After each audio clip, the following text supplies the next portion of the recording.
I'm Gray Mars. Break a record by being with 100 men in one day. And right after she was done, she recorded a documentary. I'm a vegan weed.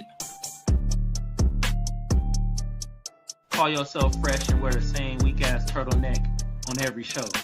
Goddamn. Then we got goddamn the Sudanese Sambo. Bruh, man. And I'm Enzo.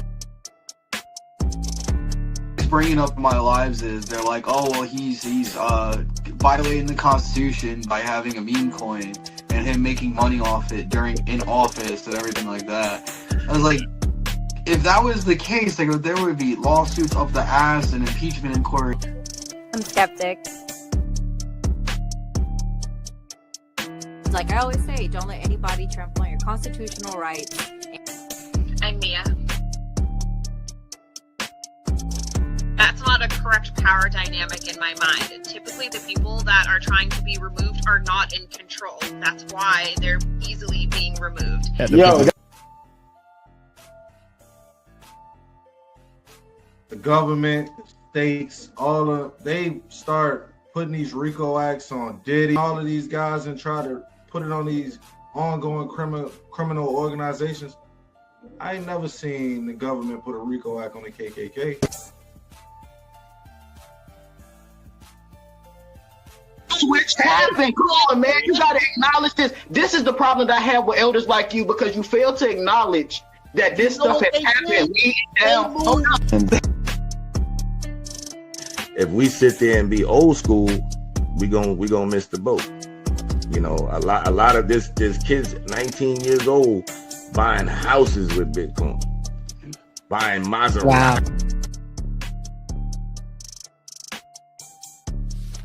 I think when it comes to the woman, if a man takes charge and he shows that he's logical, same people. That's number two. That's all theater. This is WWF.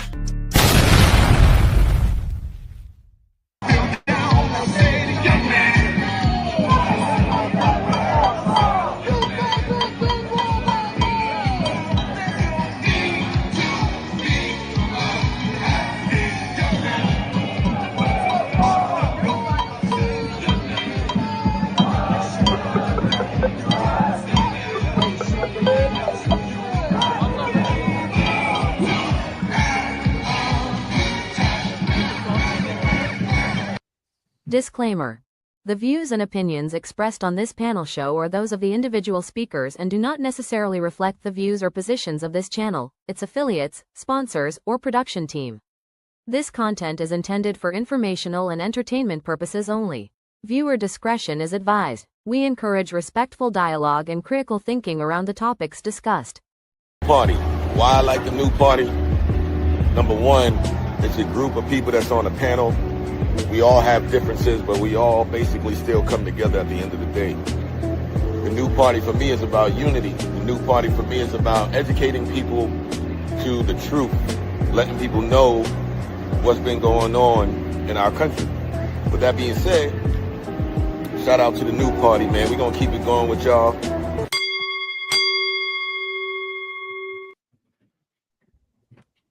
Welcome to the new party. I'm Nora Christine.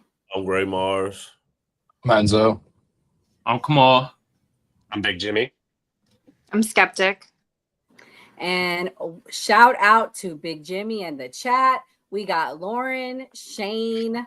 Thank you for watching, guys. Make sure we hit the like button. Savage Tyler. So we appreciate you for watching. We have a special guest tonight, Enzo's protege and homie, Jimmy. Jimmy, let everybody know where they can find you, and then I'll let you also tell everyone they can find you at the end. Yeah, I'm on TikTok under Big Jimmy Debates, or Big Jimmy Cat as my handle. That's my main platform for right now. All right, so it's going to be a good night. We got lots to talk about, guys. Guys, we're going to be respectful tonight. It's going to be some controversial topics, but we have a good balance. Skeptics in the building. Skeptic, we had some talks about you, girl. We was like, where's Skeptic at? Poor Greg gonna have to fight tonight because the first half of the night is all about Greg. I mean, about the left, I should say. So I'm sure he's happy to see you. But that first clip that I played, many people may or may not know, but the Fearless Tour is still going out. We will be doing a deep dive tomorrow about who they are. I actually got one of them to respond to me, so that was pretty cool. But nevertheless, they got kicked off more campuses. There's protests all over the country, bomb threats on college campuses. We are in diabolical times. And the biggest thing that's going on right now is the Antifa protests and the attack that it appears that, the violence on both sides, unfortunately. But Antifa seems to be the focus. So we're going to start with that tonight. This first clip breaks it down. Trump is to send troops to Oregon. Let's see what's going on with the Antifa protests and the ICE protests. Clashes between federal officers and demonstrators outside of the ICE facility in Southwest Portland. The tension ratcheting up as soon as the sun went down. It's a noticeable difference from earlier in the evening. That video on the left side of your screen showing protesters marching from the building to the building right now from Southwest Portland and circling the building before leaving. Very different scenario now with that video on your right. Thank you so much for joining us for K2 News at 11. I'm Barry Mangold. We have a lot to get to. Tonight's clash is kicking off less than 24 hours after this announcement from President Trump. He posted to Truth Social saying, quote, "At the request of Secretary of Homeland Security Kristi Noem, I am directing Secretary of War Pete Hegseth to provide all necessary troops to protect war-ravaged Portland and any of our ICE facilities under siege from attack by Antifa and other domestic terrorists. I am also authorizing full force if necessary." And we want to show you where this is all happening in relation to downtown Portland. You can see this is the ICE facility location there off of South McAdam Avenue. The building is south of the city near a Tesla dealership and several other apartment complexes. K2 News has previously reported on a lawsuit filed by one woman claiming the city was not doing enough to stop the noise from the nightly clashes outside the building. Now we want to get to our reporter, K2's Jennifer Singh, who spent hours in front of the ICE building tonight. She witnessed those peaceful protests before things started to change. So Jennifer, city leaders stress peace today and not taking the bait by resorting to violence. Did it work out? Well, Barry, I guess that's up for you guys to find out with the videos. Now, like you said, tensions did rise throughout the evening. In the early hours, we did see things remain very peaceful, but like you said, it was after the sun went down when things started to get a little bit physical. We saw a few instances of that, and we do know at least one person was taken into custody after a physical confrontation with officers. Now, some people we spoke with this evening tell me that's exactly why they believe federal troops are needed in Portland. If Portland's not going to protect their citizens, these people are tax-paying citizens. They have their homes here. He's got to do something. I think he just wants to see America safe and following the law, but Portland's politicians don't want to do that. And other people worry that an increased federal presence will do the opposite of protecting the peace, referencing back to the Portland protests in 2020. I just remember watching night after night everything that was going on with the interactions between police and protesters, and I'm just worried that we're going to see things blow up like they did in 2020, and it's because our president and the federal government, they're looking for a fight. Now, again, there are still a lot of questions we need the answers to, such as when the troops would arrive, how many of them, and what they would be tasked to do. We did reach out to the White House today to see if we could get those questions answered. We got a timeline back explaining what has happened outside of the ICE facility dating back to June of this summer. You're muted. So, guys, before we get back into it, shout out to our mod star, John and King. I'm going to let Skeptic kick it off. Skeptic, what do you think about what's going on? What is the truth? Is it being accurate, or is this hyperbole? Are there people really causing violence, or are they peaceful protests? Sorry, I think my thing keeps on coming in and out.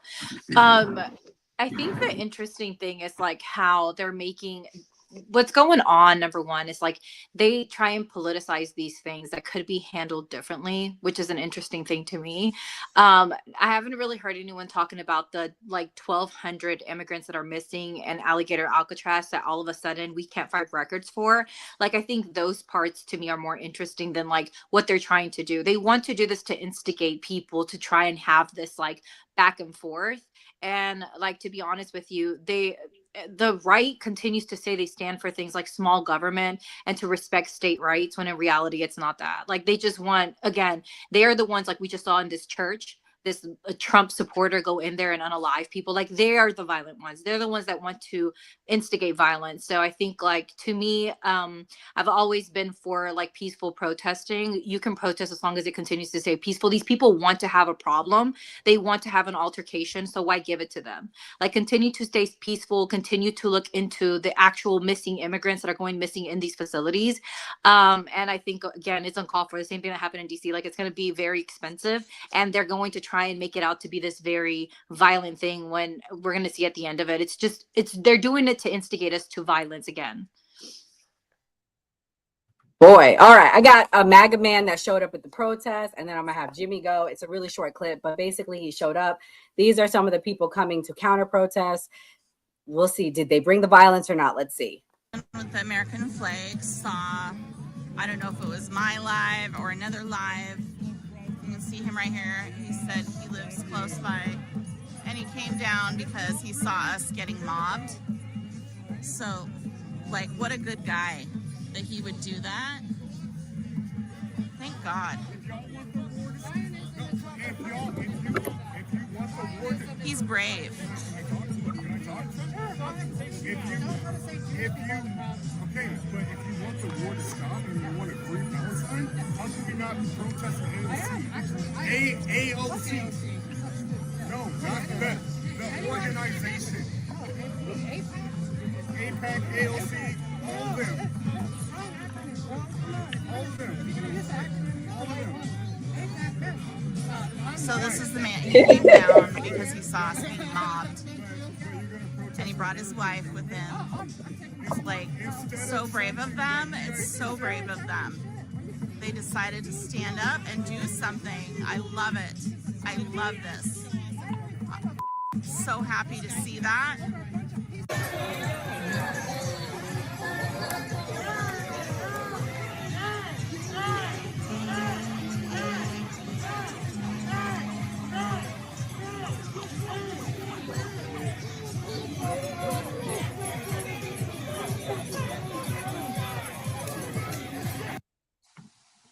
Okay, so Jimmy, kick it off. What do you think about, you can respond to what Skeptic said, and do you think the right is bringing violence? I mean, he seemed pretty peaceful. What's going on? What's the truth? I would like to see the same energy held for the Chicago, Illinois ICE detention center, where the left was slashing tires and preventing federal agents from doing their job. We didn't hold them, accountable and put them in jail from impeding on federal officers doing their job. So I don't understand. And when you have the mayor of the city down there blocking the Ford truck that's trying to get out, you're impeding on federal jurisdiction. You're preventing these people from doing their jobs. So, I mean, I'm not understanding how the right is so violent when we've seen in the last 10 years that it's been the left that's been taking out political opponents, and it's been attacks on Brett Kavanaugh, Trump. There's been numerous things that have happened, and I'm not understanding how the right is this violent mob. I mean, we didn't burn down cities when Charlie got unalived, so I'm just not curious. I'm just curious on how that is. Good points. I'm gonna play this clip, and then I'm gonna have Gray respond. It is a clip of showing what Chicago's looking like. Here we go.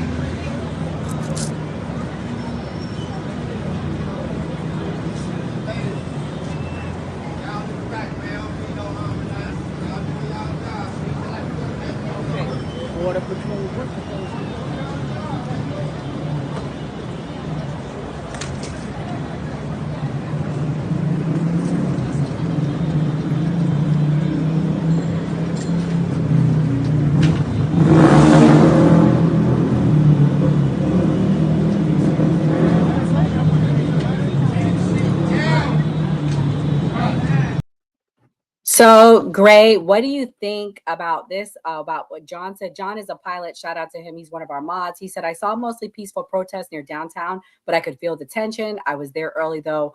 What do you think is the truth? Are the protests violent on the left or right side, or do you think it's both?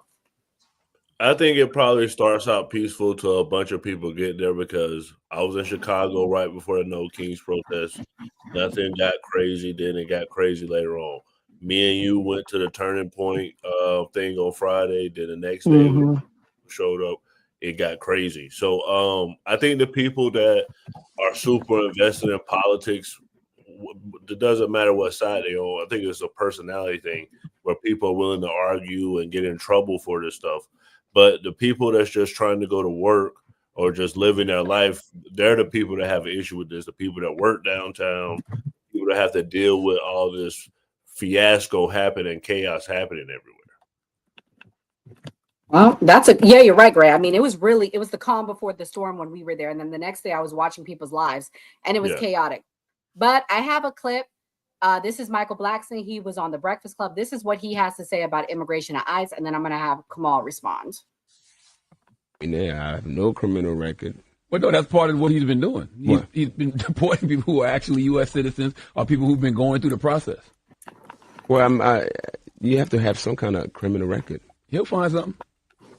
Where you finding me, man? That's really been the whole. No, that's been the whole thing. That's why people are upset. I'm not worried about Trump, man. You know, I mean, I'm not worried. So, Kamal, should immigrants worry about Trump if they're citizens, but they were immigrants at one point? What do you think? I mean, this seems like some fair mongering. First of all, Charlamagne, you fucking lying, bro. Why is he lying right there? Yo, bro, lying through his filthy teeth, talking about U.S. citizens getting deported. No. We're not having that out there. And look it. Always say this: illegal immigrants. If you're a legal immigrant, then yeah, you got to worry about some shit. But if you're here illegally, then what you got to worry about?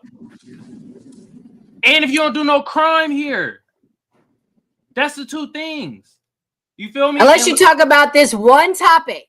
Only one topic, then you need to worry about. We're going to talk about that tonight. The one thing they can't talk about. Also, I wanted to say that clip that y'all played earlier when them black folks walked past the military and shit. Hey, my black American people, keep doing that. Mind your damn business when it comes to this stuff. Stay out this shit. I'm telling y'all right now, do not go out there in the forefront and be a crash dummy. You feel me? That's their problems they got to deal with. I was proud of that clip. Yeah, mind your own fucking business. It's okay. We can mind our business when it comes to this. Oof, mind business. Okay. Well, we're going to switch gears here, guys. Let's get the likes up, tap that screen. Right now, this is a topic we all are affected by, unfortunately. Is there a potential terror threat in the United States? So this was a FBI agent, and this is what he had to say. It was pretty interesting. So one second, let me pull it up.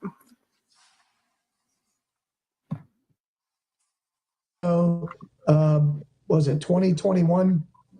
Hamza bin Laden, one of the sons of Osama bin Laden, became the military commander, and then about a year later became the emir of Al-Qaeda. And him and his brothers, Saad, Uthman, and Abdullah, are all in on the U.S. plot, which is Al-Qaeda is targeting soft targets, specifically hospitals, medical centers, and other things like that. The intelligence is they've got police uniforms, utility uniforms, fire and rescue uniforms, because the intent is to have first the primary attacks on whatever soft target, including hospitals, and then secondary attacks. But the key is if they attack the hospitals and then are simultaneously doing other soft targets, there won't be anywhere in those cities to take the wounded people. And since we know they have over 1,000 soldiers here, at least, and I'm just talking Al-Qaeda, I'm not talking about all the Hamas, Muslim Brotherhood, Hezbollah, Iranian IRGC forces, just the Al-Qaeda soldiers, just for this operation. All right, when is this operation supposed to, what kind of a time frame are you? Imminent. Oh, great. You know, All right. So when war- here's the. And what are the 5 cities? What are the 5 cities? Miami, Houston. Shoot, I'm going to have to pull it up. Give me a second. All right. So But we're talking about 5 cities. I We're put talking about it out in an announcement last. So, skeptic, should we be worried? Uh-oh, is she there? Uh-oh. She's- I think she's Can you hear me? Yes, I can hear you. Okay. Sorry, my connection's like coming in and out. So the video was splotchy, but I think I had heard something similar to this like before, and I feel like we should always take any kind of threat seriously. Like, I'm always a person who likes to plan. Like, I'm not a person who takes things lightly, so I would. However, I do think that there's so many things going on simultaneously. Like, sometimes it's hard to focus on one specific things when like everything is happening, everything is an emergency, everything is like, you know, live or die. You have to pay attention to everything. So I do think with everything that's going on, it's kind of hard to like sit there and like hyper focus on this one specific thing. But I would, to me, if it's a threat, we should always take it seriously. There should always be, and I'm sure that, you know, there's more information to like read into or whatever. But so yeah, I do think that we should take it seriously. Jimmy, what about you? Are you taking it seriously? And what do you think things that we can do to be precautious and that sort of thing? I think we can let the president, you know, do his job, stop impeding on, you know, certain laws that are enacted for the president to do his job. I mean, we've seen Circuit 7 courts fight this administration along the way. And I think that, you know, Trump is trying to fight a system and show everybody that we need to do things to get our country back on track. There's, you know, just like in Michigan, they're playing the Islam recording over the microphone at 4 a.m. and nobody's doing anything about it. I think we need to let our president do the job that he was voted for by the people to do. So Gray, what he's referring to is the prayer. So in Dearborn, Michigan, I think it's the highest population. And shout out to Dearborn. They just had an Arab convention this weekend. So there's a lot of Muslims that live there. I think they're the highest population. So right now they're playing, you guys may or may not know, but Muslims pray 5 times a day. Now, this is a predominantly Christian country. Do you think it should remain that way, Gray, or do you think we should be accommodating to other people that are moving here? Because many people are moving here and across Europe, and that's just how it is. Well, the Constitution says freedom of religion, right? Yeah. So, I mean, I don't think the government should worry about what religious practices people are necessarily doing, because that's just a slippery slope. And I feel like the government should just stay out of that and just stay as the government, because once you start getting involved with religious things, you turn into a religious state. And you just brought up Arab and Islam and all that stuff. I feel like that's the downfall of those countries in the Middle East, is that they focused on Islam rather than what the government was supposed to do, because Arab nations used to be very like progressive. They created calculus, all these technological advancements. Then they just became ultra religious. Well, we're going to talk about that tonight. There is a predominantly Muslim country that is pushing back on their government, and it's not about religion. So we're going to talk about that. But Kamal, what's your thoughts? Do you think it should be on the loudspeaker, though? I mean, that seems like that's impeding on other people's rights because it's on the loudspeaker. Hey, Jimmy, let me ask you something, bro. Are they complaining out there in Michigan, though? Do you know that? Yeah, there's been multiple complaints. There's been city ordinances that have been filed to stop them from doing that, and they're breaking a noise ordinance as well. Okay, well, there it goes right there. They fucking disturbing the peace. 4 a.m. playing some loud shit. I wouldn't care if it's birds chirping. I don't want to hear nothing over no loudspeaker at 4 a.m. Are you kidding me? That's how I feel about it. It's been complaints. They doing it legally. There's been ordinance to shut that shit down. It could be religion, but in my eyes, it's probably more y'all having this noise at 4 a.m. Like, that's just how I see it. But it could be because of the religion, but that's just how I feel. All right. So what about the bells that toll? We hear bells tolling all the time. Those bells are from Catholic churches. Not no fucking 4 a.m. that shit be like I don't hear no bells turning and shit. I don't think they care too much about religion out here in San Diego. It's too much sunshine out here and shit, and the beach and all that. But my thing is, I don't be hearing no bells or nothing like that, and I assume they ain't ringing no bells at 4 in the fucking morning.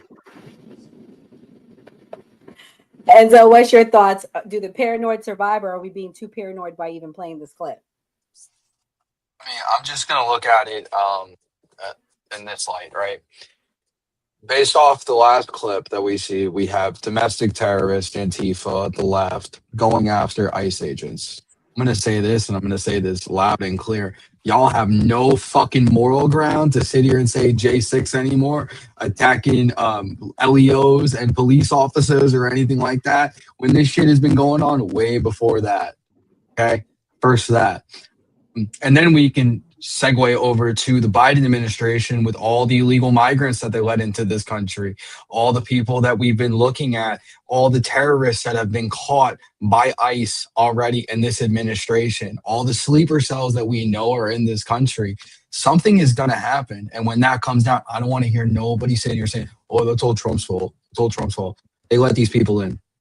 We have borders for a reason, so shit like this doesn't happen. This is ridiculous that we have to live in fear from a previous administration that let down their guard. Let all of this happen.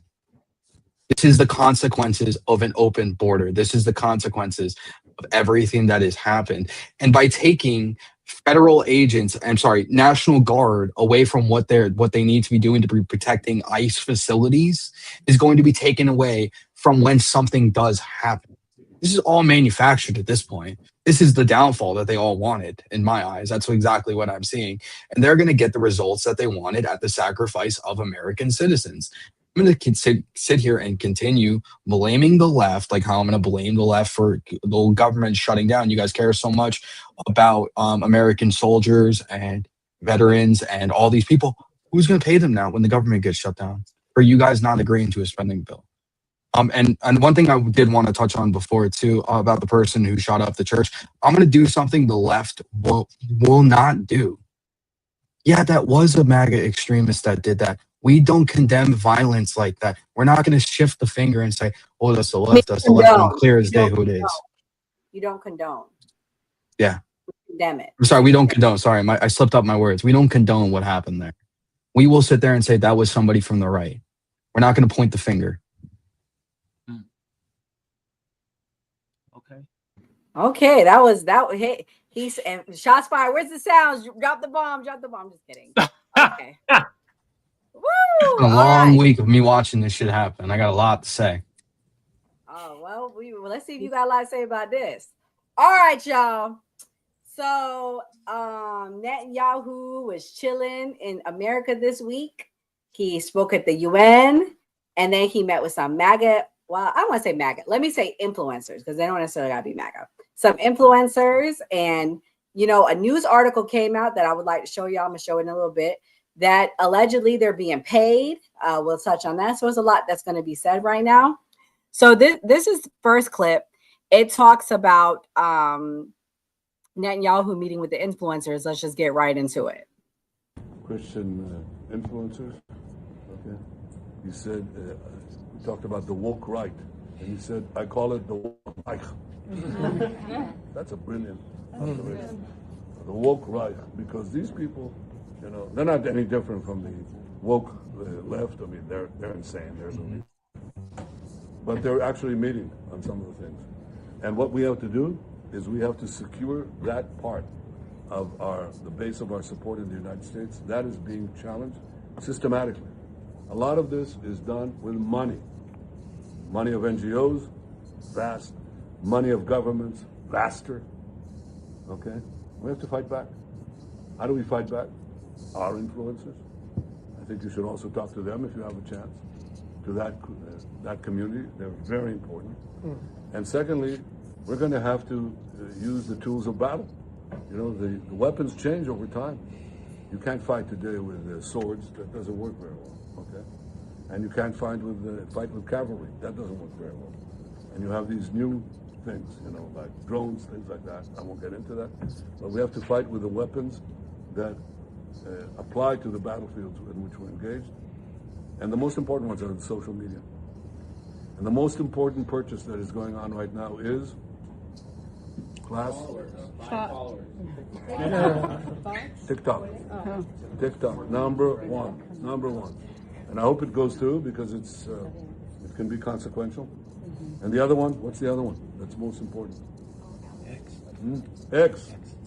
Exactly. Very good. And, so we have to talk to Elon. He's not an enemy. He's a friend. We should talk to him. Now, if we can get those two things, we get a lot. And I could go on other things, but that's not the point right now. We have to fight the fight, okay? To give direction to the Jewish people and give direction to our non-Jewish friends or those who could be our Jewish our friends. Are we going to succeed with everyone? No. Will there be a strong counterpoint? Yes. Fight the fight, Gray. So I got this article right here I'd like to show you. And Gray, I need you to hit up Netanyahu because we need this money, okay? So they're claiming, this article came out today. It's on different websites. Y'all can look it up. Israel is paying influencers $7,000 per post. You guys can see it right here. What's your thoughts, Gray? Is this the fight? Is this the way to change perception? I mean, it's not looking too good. The Gaza situation. What do you think? Well, first I want to add, a person that was there was on this show. Enzo, do you know who was on there? I wanted to guess. Can you guess? Opinionated girl was there. Opinionated girl. Of course. She was there with Netanyahu, her, few other people that we follow, and a lot of TikTokers there that he was talking to, and one of the guys from the Fearless group. So, I mean, it's kind of crazy. I mean, it does look bad to me that another country's paying American influencers to post stuff. I think that looks bad, but yeah, I could tell with some of the influencers that it seemed like they had been trained to debate. And I have the clip of Opinionated Girl, and then I have Enzo go next. This is that Opinionated Girl. She was on our show. I do like her. She's a pretty good debater. Here she goes. Yeah. This is her talking about AIPAC. AIPAC is something that I see all the time. Number one, AIPAC is not an Israeli organization. It has no ties whatsoever to the government of Israel. It's not foreign lobbying. It's a lobbyist group that happens to be lobbying for a certain group of people, right? So AIPAC, Enzo, a lot can be said. Are they a foreign lobbying group? Should they have to file? What do you think? Gaza is not the only reason why their image is poor right now. It's also this one thing about AIPAC. What do you think? Right.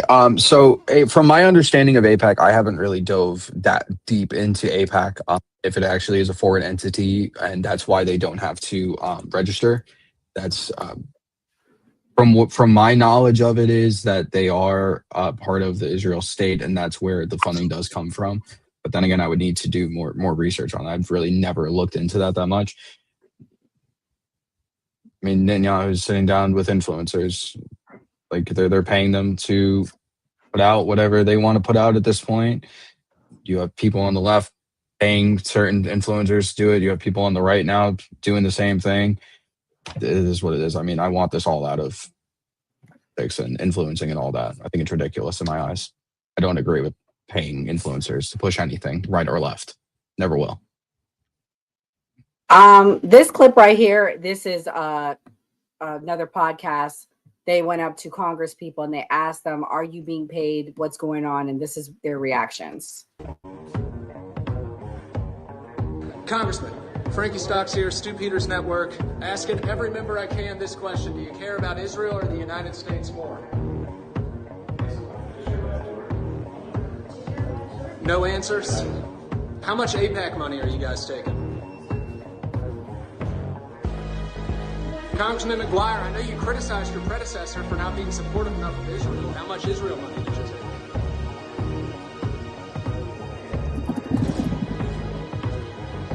USA or Israel, who do you care about more? It should be an easy answer. Hello, I'm Congressman John McGuire. I represent Virginia's 5th Congressional District. I was recently elected to Congress, and by the grace of God, President Trump AIPAC, and many others. It's what an honor to serve our country. As a Navy SEAL veteran, I know we need American leadership. I know what it's like around the world, and our partner with Israel, I believe that Israel and the U.S. is the same. Kamal, I saw you laughing. What's your thoughts? What do you think? I mean, people got the flag, like they got flags up that's not American. Is that a problem? What do you think? Man, I'm laughing at bro asking bro, hey, are you getting paid by APAC? What the fuck, bro? You think bro gonna say, yeah, I kind of am, bro. You fucking up my pockets. No, he gonna do the politician thing to do and shut his damn mouth and ignore you, just like how big corporations do when they be in hot shit. Like, come on, man. Look it. We know what's up. We know who lining up people's pockets and they call it lobbying. All right. Let's not be fucking dumb. You don't even need to ask these motherfuckers. I feel like Birch clout chasing. See, now I feel the cameraman clout chasing. I'm about to get my inner Donald Trump on. All this shit look like fake news. Everybody doing fake shit. It seems like everybody grifting. You feel me? They paying. I ain't even surprised. It's like what Jim say. Jim said it. The leader of Israel wanted to control the media. Oh, the irony. I'm not surprised he paying influencers to influence some shit in the States. Man, I'm telling you right now, man, like, I feel at this point, at first I thought it was like 80%, but I'm bumping that shit up. I think 85% of the goddamn world be grifting. It's facts. I think a lot of people be grifting. But hey, I'm gonna keep it at that. That's facts. So, hey, Jimmy, you were a Charlie Kirk fan, right? Yes. Well, all right, I got this clip for you. Let's see what they've said now about Turning Point. Anti-Semitism is a bit of like a virus. And like some viruses, it exists in the kind of body politic and it's dormant, like chickenpox. Mm-hmm. You get chickenpox as a young person, and then after the kind of inflammation subsides, it's still in you. And it can manifest again when you're older because of stress or age as shingles. Although you can get inoculated and you can prevent that from happening. So I think anti-Semitism is similar. It's like this contagion. It's as old as time, right? We face it for thousands of years. First it was, after the death of Christ, there were these accusations that the Jews killed Christ and that the Jews weren't a real religion because we didn't accept Christ and then we didn't accept Muhammad. So you have this, the Jewish religion isn't legitimate, and that was the basis for the Crusades, which is at Tish B'Av, which, remembers the expulsion. We had inquisitions. We had all these horrible things. And then, after the Age of Reason, it was, maybe, and they realized that the sun doesn't revolve around the earth and the earth isn't flat. Then it was, okay, maybe Judaism is okay as a religion, but it's the Jewish race that isn't legitimate. And then we saw kind of anti-Semitism metastasize into this kind of race-based form of hate, which of course exploded with the Shoah.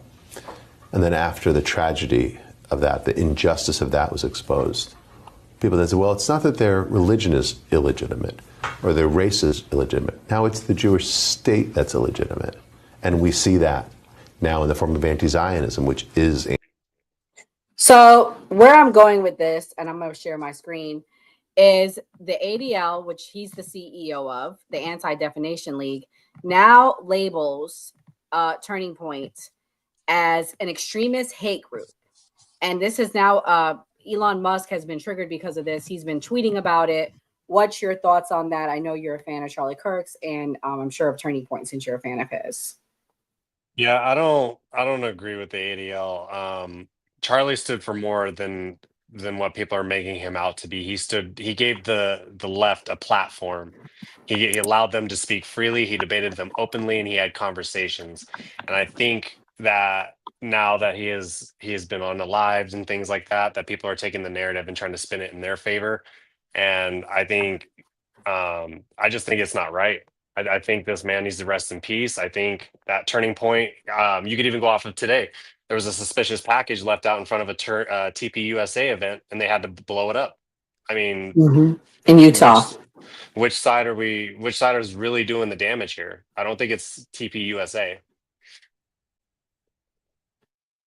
No, I think that's fair. I will stand with you on that. I don't think they're a hate group, and I think it's when I went there, I didn't hear anything hateful. In fact, they had nothing but Israeli and American flags up. So I think it's interesting that the ADL would do that.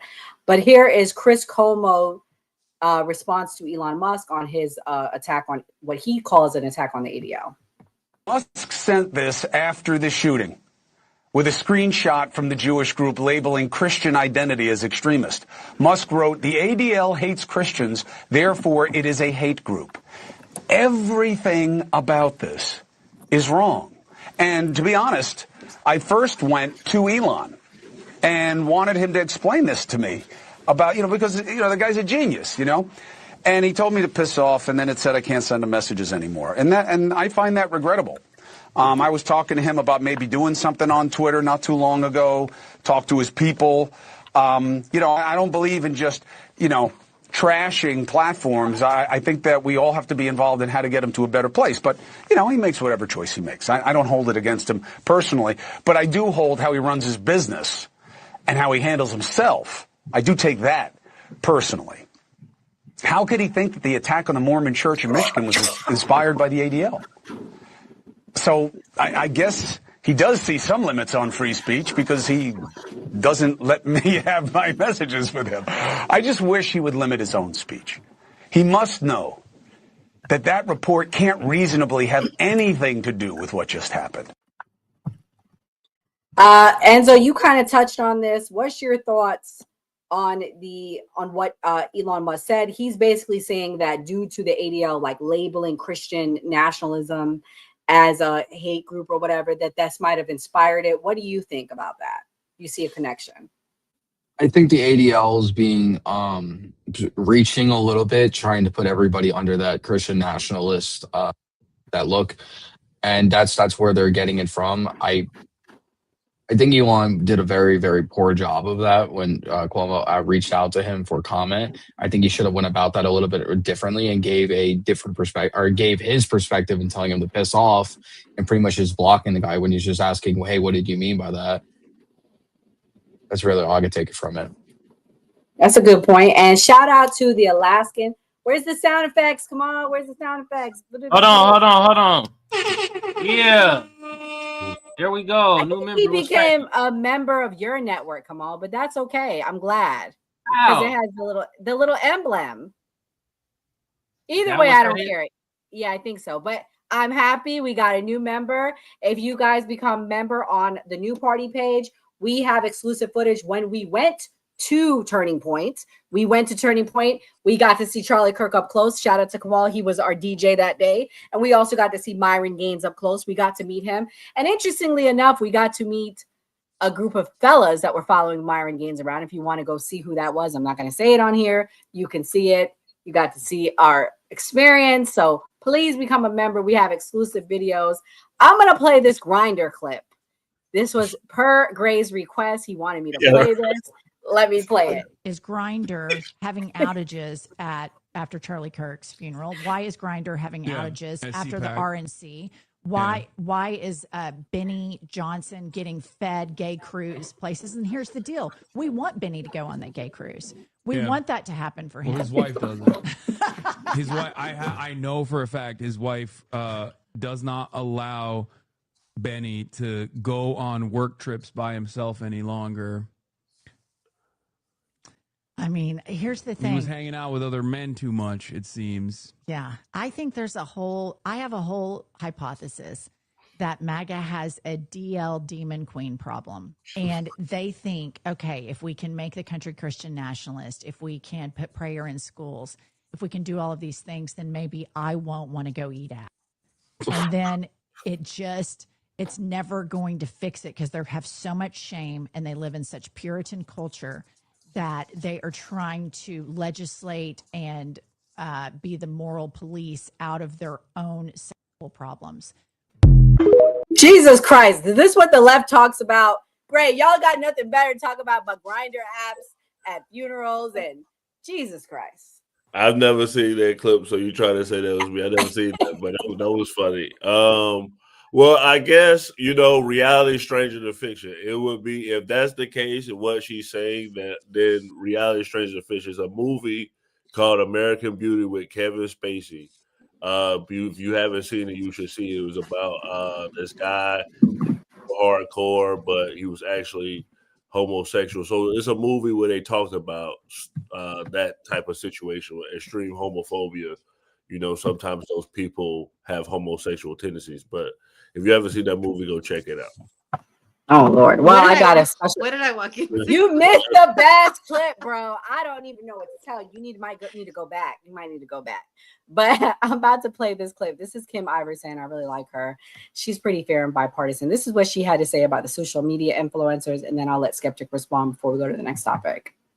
Muzzle talk to Israel. They've been able to acquire TikTok. Larry Ellison is the largest single donor to the IDF, and he is going to be the largest shareholder in TikTok. This is a win for Israel. Netanyahu even said it for himself. We have to fight with the weapons, and the most important ones are in social media. The most important purchase that is going on right now is TikTok, number one. And I hope it goes through because it can be consequential. And the other one, what's the other one that's most important? X. So we have to talk to Elon. He's not an enemy. He's a friend. We should talk to him. Now, if we can get those two things, we get a lot. So there he is. Just the most important thing right now is the acquisition of TikTok. Larry Ellison will be the largest shareholder. The whole reason for forcing the sale was we don't trust China. Why would we trust anybody who donates large amounts of money to a foreign military? Israel, by the way, has been spending $150 million on what they call officially public diplomacy, or in Hebrew, it's called Hasbara. And apparently this is what they bought. Tell me if this has influenced you to like Israel more. You must see anti-Semites are stacking eviction notices. Jews are out here stacking up businesses. Jews control all the industries. Maybe if you spent more time taking notes from successful people, you wouldn't have to spend your nights and weekends spreading hate. You're really mad because your income is giving side hustle. Period. I just don't even understand this video. If it's supposed to make people like Jews or not like Jews. Just saying, well, you're just jealous of us. When we're watching a live stream genocide, that is what's causing the animosity, is the death of children, thousands and thousands of children. This isn't going to work. And buying TikTok isn't going to work either. Telling Elon that we're not allowed to talk about Israel anymore, that's not going to work. None of this is going to work. If that's what is going to be the now new social media campaign, now that Larry Ellison is buying TikTok and now that Israel's spending $150 million on Hasbara, if that results in, well, Jews are just better than you, and so get over it, I don't think people are going to be getting over it. Skeptic, what do you think? Why do you think there is a rise of these feelings? Is it the Gaza conflict? Is it the AIPAC? What do you think it is? Uh-oh. She's frozen. Oh, can you hear me? Yeah, maybe Skeptic, turn your camera off, Skeptic, and just be off camera. Maybe that'll help. Yeah, because that'll make it go. Yeah, just do that for the night. Mm-hmm. What was I going to say? I think that number one, as far as everyone that I associate with, we've kind of been preparing for this. I feel like a lot of the, contrary to popular belief, I think that there are more platforms that are starting to kind of like dial down on freedom of speech. Like we're seeing it in America as a whole. So I think that TikTok's going to be next. And I think the fact that this new generation of Americans, which I'm talking like millennials and all, we are more educated, and therefore it's harder to trick us because we can just go and do the research by ourselves. We don't have to take your word for it. And I think that's part of the problem now with AIPAC. It's the fact that all Americans can go and look at the information. It's the fact that we are being told like facts that, they are giving money to our politicians. And on both sides, I've said this multiple times, it's both conservative and liberal.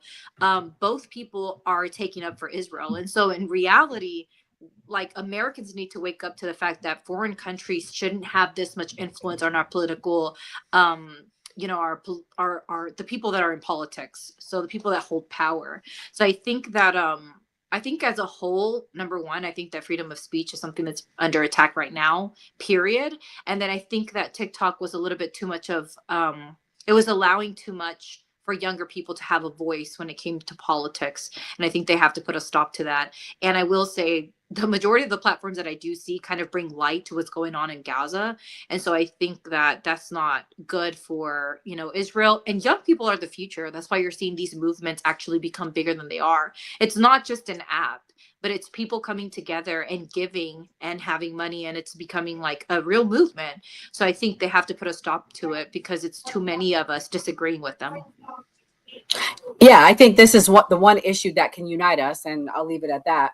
But we're going to switch gears here, guys. We're going to go to the Trump deal. Will Trump finally get that Nobel Peace Prize? I mean, this is going to be historic if this does come true. Let me play the clip breaking down. Are we going to see an end to this conflict? Hamas October 7th terror attack started the war in Gaza. Tonight, President Trump mixing hyperbole with diplomacy. One of the great days ever in civilization. As he unveiled a new framework for a ceasefire deal. We're at a minimum very, very close, and I think we're beyond very close. Meeting with Israeli Prime Minister Benjamin Netanyahu here at the White House, who says Israel is on board. I support your plan to end the war in Gaza, which achieves our war aims. The proposal would begin with an immediate ceasefire, requiring Hamas release all of its hostages within 72 hours in exchange for a phased withdrawal of Israeli troops and the release of Palestinian prisoners. Plus, full aid would be sent into Gaza. I challenge the Palestinians to take responsibility for their destiny, because that's what we're giving them. The plan requires Hamas disarm. An international stabilization force made up of troops from Arab nations would provide security. Gaza would be governed not by Hamas, but by a new Palestinian committee overseen by an international body, led by President Trump and other world leaders. The Board of Peace, we call it. The Board of Peace, sort of a beautiful name. But so far, the president saying Hamas has not signed off on his plan, giving the green light to Israel to keep its war against Hamas going, if they say no. Israel would have my full backing to finish the job of destroying the threat of Hamas. This can be done the easy way, or it can be done the hard way. But it will be done. Tonight, several key Arab countries, including Saudi Arabia and Qatar, just praised President Trump's plan, but at least one Hamas spokesperson is criticizing it. Meanwhile, also today, the White House says Netanyahu expressed deep regret in a phone call with Qatari officials after ordering an airstrike targeting Hamas leadership there earlier this month. Hallie? Gabe Gutierrez at the White House. We thank you for... And so what's your thoughts? What do you think about that clip? Will Trump get the Peace Prize? Will this really happen? What do you think? Honestly, I'm looking forward to this happening. This is the first time with this conflict where I could say both sides actually came to a good agreement and will actually stop this war. If this does happen with all of the other, 7 wars that Trump helped stop, he deserves the Nobel Peace Prize. Absolutely. This is something that everyone on both sides of the fence has been calling out in one way or the other for the last 2 years now. Let's bring an end to it. Let's push to bring an end to it and get what everybody deserves. I mean, the plan that they laid out, what I read through, was pretty much this 2-state solution where everybody wins. So I don't understand why this won't go through. Well, that it won't go through if either side backs down. Let's hear what Netanyahu had to say about it. This was him speaking while President Trump. With the 5 principles my government set for the end of war and the day after Hamas. Everybody asks, what is the plan for the day after Hamas? Here's our plan. Pass it in the cabinet. All our hostages, both those who are alive and those who died, all of them will return home immediately. Hamas will be disarmed. Gaza will be demilitarized. Israel will retain security responsibility, including a security perimeter for the foreseeable future. And lastly, Gaza will have a peaceful civilian administration that is run neither by Hamas nor by the Palestinian Authority. If Hamas agrees to your plan, Mr. President, the first step will be a modest withdrawal followed by the release of all our hostages within 72 hours.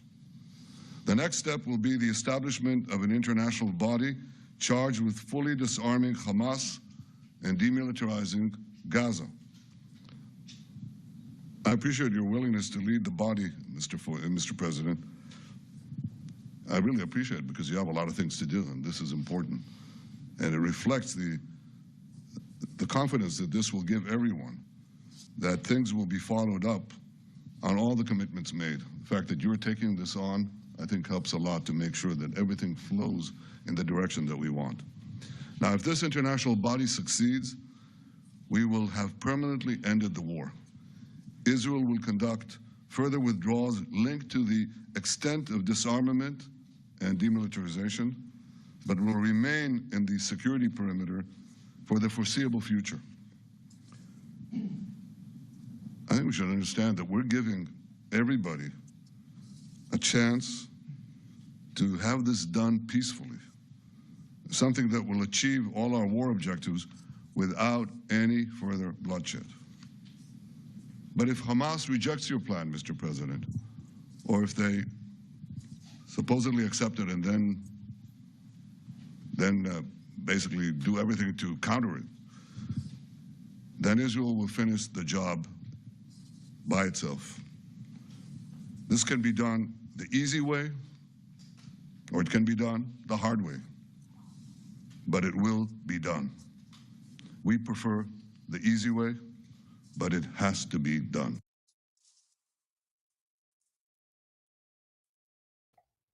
Okay.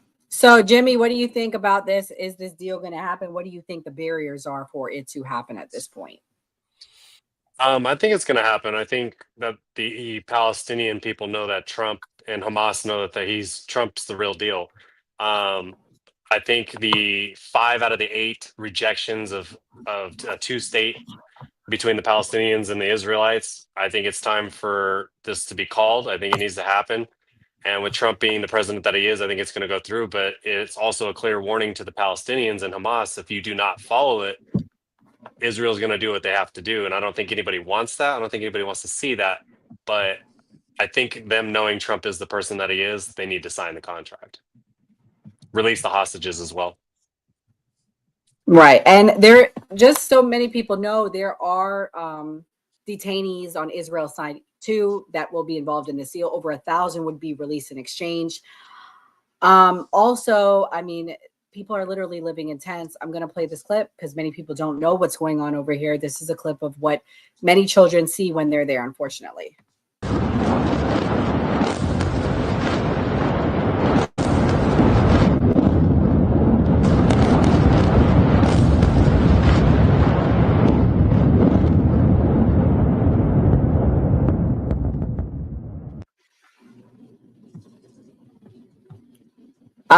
Gray, were you aware of what's going on over there? What are your thoughts? I mean, are we going to see peace, or is this just placating for Netanyahu with Trump? Only time will tell. Yeah, I knew that this was going on. I mean, it's been going on since I went to Iraq. I remember hearing bombs like that and looking like that till I got used to it. So, I mean, I understand that, but if Trump is able to pull off peace in the Middle East, I'm a Democrat and I'll say, yeah, give him a Nobel Peace Prize, because it's basically impossible. They've been fighting each other for how long now? It's so many 70, years. 80 years now. Yeah, so like to stop that seems like a monumental task. You think children will ever get used to hearing that? I mean, you said till you got used to it. You're gonna have to. I mean, like, because what it becomes, you're gonna adapt as a human being, because this is your life now, pretty much. I mean, that's unfortunate, but that's what happens. Yeah, fair enough. All right, guys, we're gonna switch gears here. We're gonna talk about the Gen Z protest in Morocco. Got my flag up. I don't normally have my flag up, but I got it up because we're going to talk about it. It's my father's country. I was like, man, when the shit pops off here, I can go to Morocco. It's all good. It's all safe. Nah, I learned a lot about my people this week. Let me tell you. of course, I'm always America first, but it's good to stay current. And I will say I'm proud of them for the Gen Z protest, because I think it's good to have peaceful protests, although it's not so peaceful anymore. Let me play this first clip and let me show you what's going on there.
So I know it probably looks really confusing, Kamal, but long story short, they are going to be hosting the World Cup in 2030. So that's like a big, huge deal. And so people are mad. They like, hold up. We got money to be constructing these stadiums, but we don't have health care. What do you think about the uprising that's happening there? Pretty much it has to do with healthcare. 8 women died during childbirth at a public hospital. Many saw this as a symptomatic of neglect in the healthcare sector. Do you agree with this? What do you think? You think they're taking it too far, or you think they're standing on business? Hell no, they ain't taking it too far. Are you kidding me? Like, they about to have a World Cup over there and do what they did. Then they do some shit in Qatar where they had these motherfuckers working as slaves and shit. Yeah, Qatar was the last one. Mm-hmm. Yeah, same shit about to happen. You feel me? They already seeing the bullshit for what it is. So no, they ain't taking it too far. You already said they cutting their healthcare and people are dying and shit. Hell no, they ain't take it too far. I believe they could have probably took it a little further. You feel me? I see the protest. Whenever I see nobody getting shot at a protest, it's a successful protest to me. Because I remember when my people protested, shit, we had dogs and shot with bullet bags and bullets and shit. Like, damn, y'all just getting carried out. They might have throw your ass a sandwich in there too and shit. You feel me? So I'm like, just saying, you know? They need to pull a France on them people because yeah, they going crazy in France too. You feel me? Like we can't hear you, Nora. You're muted. Yeah, you're muted.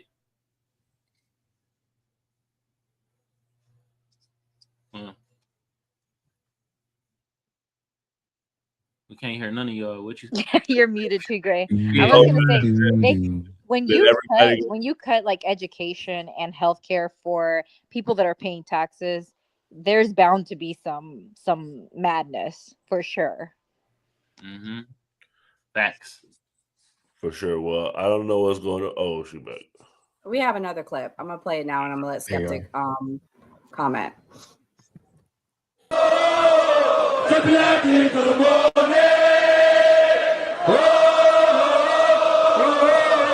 لما نشكي حالي والشكر لرب العالي وغير هو اللي داري وفي بلادي ضربوني ولما نشكي حالي والشكر لرب العالي وغير هو اللي داري فات البلاد عايشين وطالبين السلامة. So that clip pretty much shows how wealthy the king is and they're like angry. Skeptic, you brought a good point about education. They're mad because they feel widespread frustration with limited opportunities for young people. There's a high unemployment rate of 35% among the youth. That's really high. In particular, people that went to college are affected. And again, they're mad. You know, they're building stadiums, but they have no good hospitals. And they also feel like there's an issue with inequality, corruption, inequality, and human rights. What do you think about this, Skeptic? Do you think this is going to happen around the world? I mean, this is like the sixth country we've talked about just in a month's time that this has been happening. Yeah, I think it's currently happening here. It's literally what the big ugly bill was. You create an inequality among social classes, and you create a rift bigger and bigger when you start giving the rich people a lot of cuts. They don't have to pay their fair share in taxes. When you let companies not have to pay their fair share to taxes, and then you put the burden on tariffs for people of the lower class because we tend to consume the majority of products. You create a bigger you create this inequality, and people get angry when you start cutting social programs, when you start cutting Medicaid and Medicare. I mean, literally, when you start shutting down schools, when hospitals start shutting down, guess what happens? People get mad. People that are paying taxes get very angry. This is what happens in other countries, in second world countries and third world countries. And then guess what? There's an uproar. Same thing happened in Mexico. When they started taking from the poor and giving to the rich, you have finally the poor people get tired of being put down, and then they revolt against the government. Like, it's kind of common sense, so what they're doing is terrible. To take from your own people and to give to the rich is a terrible thing. To shut down education, to shut down hospitals, to allow people to have bad health care.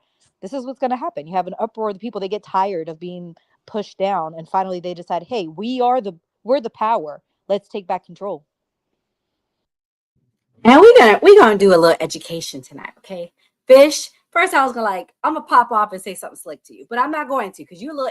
I know that Fox News got you thinking that all Arabs are like hateful to like America and Israel and things like that. But let me be clear: this is one of the countries that stood with Israel at the what do they call it? The United Nations last week. They were one of the people that remained in the room. They're also an ally to Israel, first country to recognize America. So let's put some respect on just a little respect. This ain't a hateful country. They're going through a hard time, but they're a friend of America and a friend to Israel and places like that. So I just want to put that out there.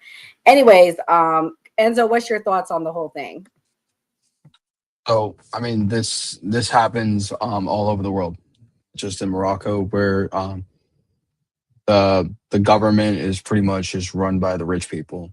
That's what they do. They're gonna take from the poor and give a shit less about everybody that's underneath them, that's funding them. Terrible thing. Not gonna equate that to the United States even in the slightest, because I mean, we don't have a monarchy. We don't have billionaires running the entire government and leeching off of the people. We've seen this with other countries before. People revolt against their government. They create a new government. It's going to happen. That's the best thing for them, because they should be taking care of their people, not having a dictator or somebody who's just going to be leeching off of their people at the end of the day. I wish the best for the Moroccan people and find a quick solution out of that helps everybody. Jimmy, what do you think? Are the young people going to rise up? I think you're Gen Z, right? Yeah, you're young. So what do you think? Are we going to see an uprising here in the United States, despite whoever the president is? We do have a big gap in wealthy to poor, so do you think it's going to happen? I'm actually a millennial, so that puts me outside of that spectrum. Oh, you look super young. Look at you, Jimmy. Thank Aging good, honey. I think people are finding out that democracy works. You live in a country where you can work as hard as you want, you can make as much as you want. I think we have multiple people that have proven that time and time again. I mean, as much as I don't like Jeff Bezos slept in his small storage for 2.5 years to create Amazon. I mean, people just are in a victim mentality that they don't want to do what it takes to get to that level. They don't want to lose sleep. They don't want to lose their comfortabilities. And I think that's a major factor that plays into it. But I also think with the big, beautiful bill, that giving the 4% tax cut to the middle class and giving a 2% tax cut and then tariffing the companies at the same time, which is a tax, the rich are still paying a fair share. But I mean, the whole thing with Morocco is that they need to realize that they do need to take care of their people first instead of taking care of the World Cup first. Because if you're having issues, it's obviously showing in the Gen Z population that they're going to stand up, they're going to speak out, and they're not going to stay silent against a monarchy where the king holds most of the power. Gray, you're the last to go. What's your thoughts on these protests? Pro-protests? Do you think it should be happening in here in America, or you think are we gonna keep seeing it worldwide?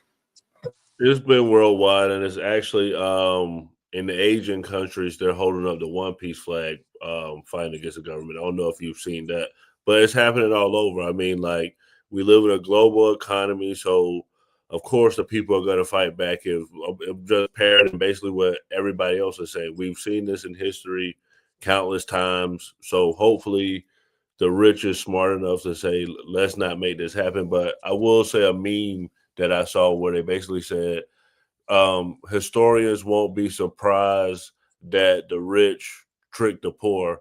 They'll be surprised that the poor did nothing about it. So, Gray, you said they holding up a One Piece flag, right? yeah, you haven't seen it? Like the cartoon in the whoa, anime. All right, anime. My bad. My bad. Damn. Anime. Yeah. For sure. I'm joking with you. For sure. Like it's like been held as a like flag of resistance because in the anime, the protagonist is fighting against the government. So there's been multiple in Asian countries. I haven't seen it in European or Spanish countries, but in Asian countries, that's their symbol of protest. Okay, that's interesting. Yeah. That's interesting. All right.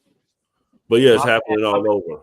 My bad, anime. I don't want the anime community come after me. We ain't no damn cartoon. All right, for sure. Anime. My bad. The chat came for you. Come on, like get it right. Get it right. RJ said, "Get it right." All right, guys. Well, this was a very, very good show. We're gonna let our guests go first. Jimmy, let everybody know where they can find you. Let everybody know your closing thoughts and what did you think of your time at the new party? Yeah, I thought it was a very, very educated discussion. I think there's a lot more to talk about, and having panels like this really opens up the conversation.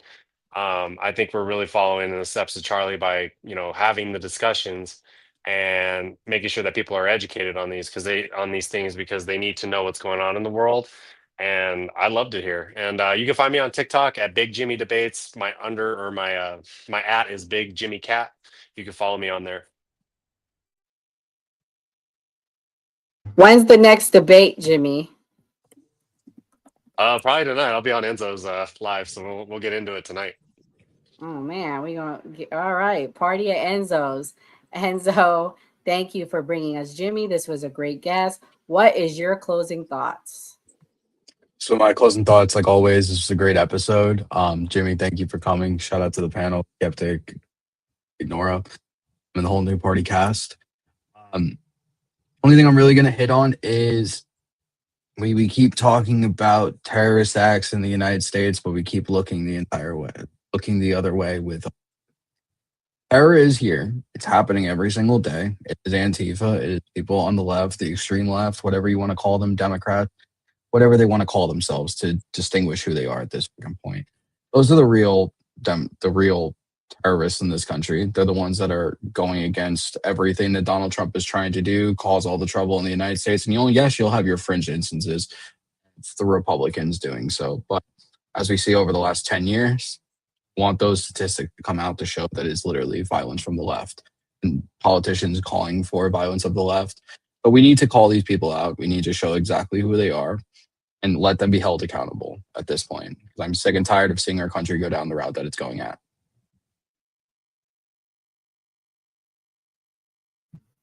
Future is bright. Cabal, what's your closing thoughts?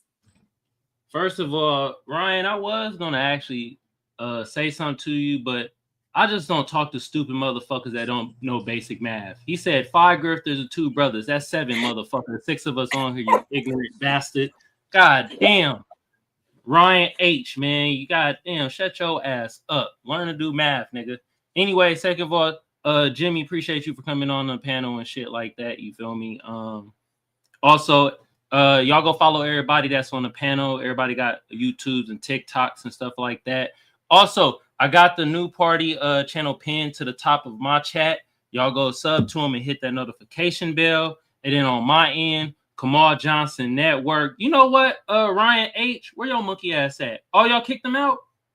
Yeah, he was spamming. Don't spam. He's on a timeout. You're on a Ryan timeout. H, come over to Kamal Johnson Network so I could give you that work, and I'll school your ass on what white supremacy really is, you fucking ignoramus. And I'll teach you how to do math too. But anybody else, shout out to everybody in the chat. Y'all was real respectful today. I appreciate it. If y'all want to come over and check me out too, Kamal Johnson Network on YouTube. Also hit that notification bell so you know when I go live. Today's panel was very informative. Yeah, learned a lot today, and at the end of the day, I ain't gonna lie. I gotta wait till I see the ink dry on the damn deal with the Palestine and Israel situation going on over there. I ain't gonna believe it until it's actually done. Okay, because one minute they like, yeah, we gonna end the shit. Then the next minute, nah, we funking again. I didn't like the way bruh breathed today. So I'm gonna wait on that situation because I'm not really sure if they gonna be done. Cause we done seen them flip flop before. You feel me? Moroccans, I see y'all over there protesting for y'all rights and shit. That's what I'm talking about. And then also with the Antifa versus ICE, hey, my black Americans, stay the fuck out of it, man. Just let them do their thing. Get some popcorn, enjoy your shit. Because when we was going through our turmoil, a lot of people were silent, but I ain't gonna talk about that. Yeah, I'm done for the night. Everybody else, y'all have a great night. Except for Ryan H. Damn, I hate when people can't do math. God damn. Simple fucking math, man. Goodness gracious. Ryan, you can come back tomorrow when you stop spamming. Skeptic, what's your closing thoughts? Yeah, I want to say to all my Boricuas, congratulations, because Bad Bunny is going to be performing. So, I'm going to be watching. So, hell yes, Puerto Rico. And it's been a good week. I just think prayers for the people in Michigan, I think it was. It's really sad what's going on. And I think that we need to stop letting people play with our emotions and use us to radicalize us and go out and commit these violent, we know who's doing it, but we need to really come together and make change and vote people in. I feel like there's a blue wave coming. So the one thing that we have been helping, the initiatives that we've been pushing forward is voting, to have younger people go out and vote. Mi gente latina, the ones that are not registered to vote. I know that it hasn't been a big deal before, but you see what they're doing to our people. If you haven't voted, if you didn't register to vote, you better go register for our people. What they're chasing us down, the fact that they're arresting grandmas that are speaking Spanish. If you care and you truly do want to make a difference, go vote, because that's the only way that we're going to be able to move these people out of office and make a change in this country. For Morocco, I'm glad. I think that more power to the people when the government doesn't do what they're supposed to do for the people, when they don't use federal funding to help us, the ones that are funding it, then we should revolt. We should stand against it. And like I always say, they are trampling on our rights. So I used to say, don't let anyone trample on your constitutional rights, but they are. They are trampling on our constitutional rights. I say continue to resist, and change is going to come. I do believe that during midterms, we're already seeing it with special elections, but I do think that midterms, we're going to see a big blue wave. So I just send love and positivity. You guys have a good night. Hell yeah. Hey, Weezer 682, tell us the joke, bro. That shit probably gonna be lame as hell, but what do we get when you buy a chicken and a monkey? I'm kind of intrigued. Let us know in the chat, bro, because Gray, what's your closing thoughts? Yeah, I was waiting for you to say it.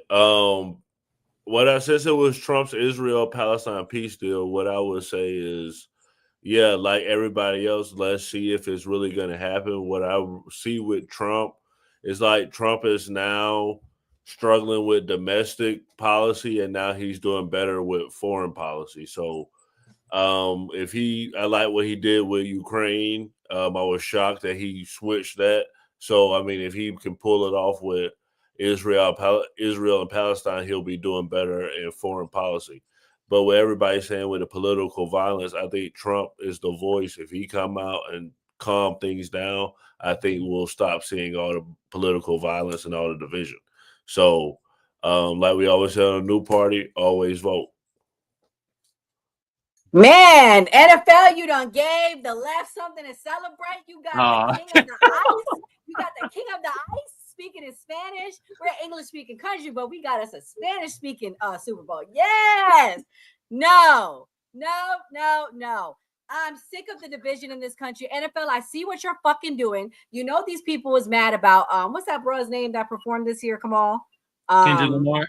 Kendrick Lamar. Y'all know y'all could have gave people some country, some rock, but no, you gave the man that said he is going to boycott performing in the United States due to ICE, and he's a Puerto Rican, so he's protected from ICE, because many of y'all don't know this. I realize that, but Puerto Rico is a United States territory. They are citizens. I got to give a history lesson to the I don't want to generalize to the people that were talking shit about him, saying he's not a citizen.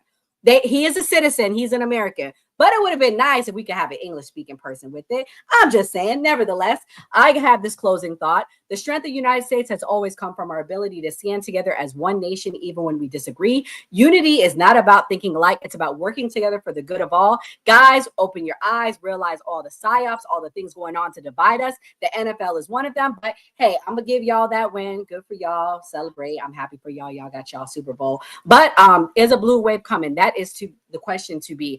I think if we continue on going this path, we may not have United States. I don't know. That's all I'm saying. We need to come together. Shout out to the Democrats. Let them have their win this week with Bad Bunny. And shout out to the new party team. And shout out to the panel and everyone here tonight. God bless and good night.